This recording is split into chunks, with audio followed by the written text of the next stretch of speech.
So, who's on the chopping block? That changes every day, unfortunately for me mentally. But I'm going to be real open and honest with you guys like I always am. And yeah, I'm not going to sugarcoat anything. So obviously it's very hard to have one big happy horse family. I do have 5 horses right now, 4 geldings, 1 mare. So let's just start checking them off. Duke and Leo, they're going to be here till they die. They've been in that pasture for, I want to say like 10 years. But them 2 are buddies. They're not going to go anywhere. Not only that, Leo, he's fully retired due to an injury. And then Duke, I can still ride him. Like, don't get me wrong. He might need a little more pressure on the side to get going, but he will. And not only that, they both still are thriving out in their pasture out there, which is so good to see. So then it comes down to my main 3. Clayton, he's not going anywhere, okay? He's an angel. He's my best runner out there. Just obsessed. We love him. Here's what you guys don't know. So, when I first got Sprirly, I had her in her own pen to quarantine herself in case if she was sick. I didn't want her spreading to my other boys. Not only that, she wasn't even halter broke, so I figured it'd be easier for me to train her and to kind of develop a little bond with her if she was in a smaller pen. 2-3 weeks go by, maybe I think it was just 2 weeks. I'm like, all right, sweet, I can put her in with my boys. That way I only have 1 pen to feed. And not only that, then she can just live her life out in a big pasture for the time she's here. So I threw her in there, and I have 2 geldings and a mare, okay? Put that together in a math problem. Should be no issues, right? If anyone's going to be bossing around each other, it'll be in the mare, Sprirly. That's not what happened. Cowboy turned into a stud like that, a stallion. And so in true stallion nature, their instinct is to kill any gelding around the mare because they want to be like the main boy, right?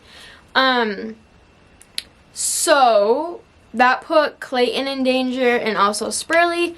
Clayton literally has battle scars. So I was like, that can't happen. Like, I can't have my main running performance horse in danger because of just a pleasure horse. So as an emergency, I just put Cowboy out into Sprirly's pen because here's the thing, it wasn't like 2 geldings against a mare.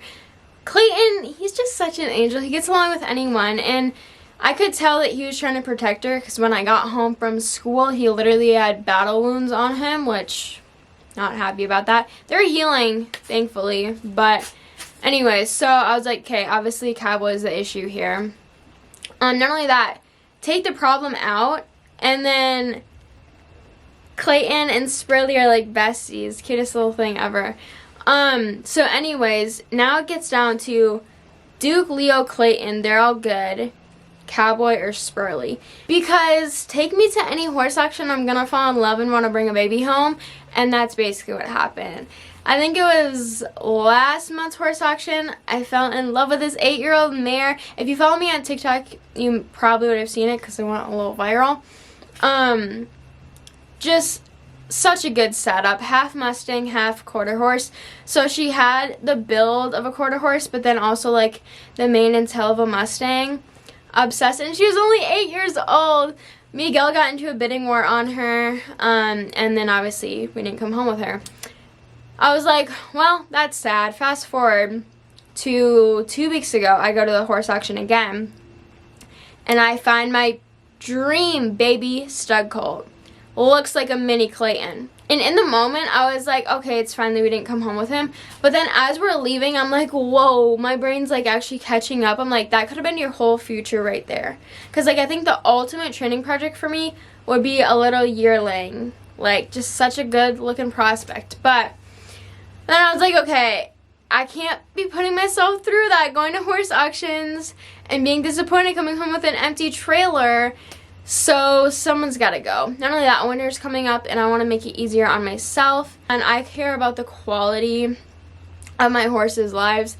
And so Cowboy in that pen right now, it's pretty much just putting a Band-Aid on a bullet hole. He's fine out in that pen, but it'd be just peace of mind for me if he could be out in a big pen with everyone else.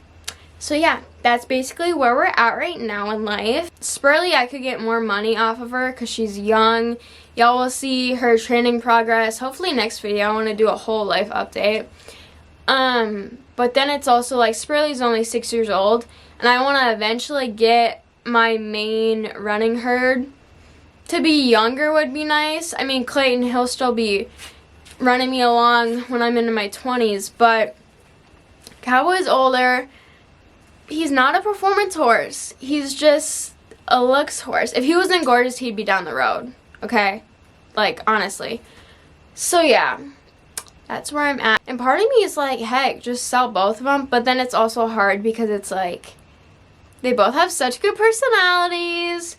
And like, ever since I sold my Gypsy Vanner, I wanted to have a horse with looks. That's Cowboy. But then I also wanted to have a flashy, strong looking mare. That's Sprirly. Great personality. For the amount of work and training I've done on her, her progress is just fantastic. So yeah, my goal would be to get my herd to be all performance, quality bodies.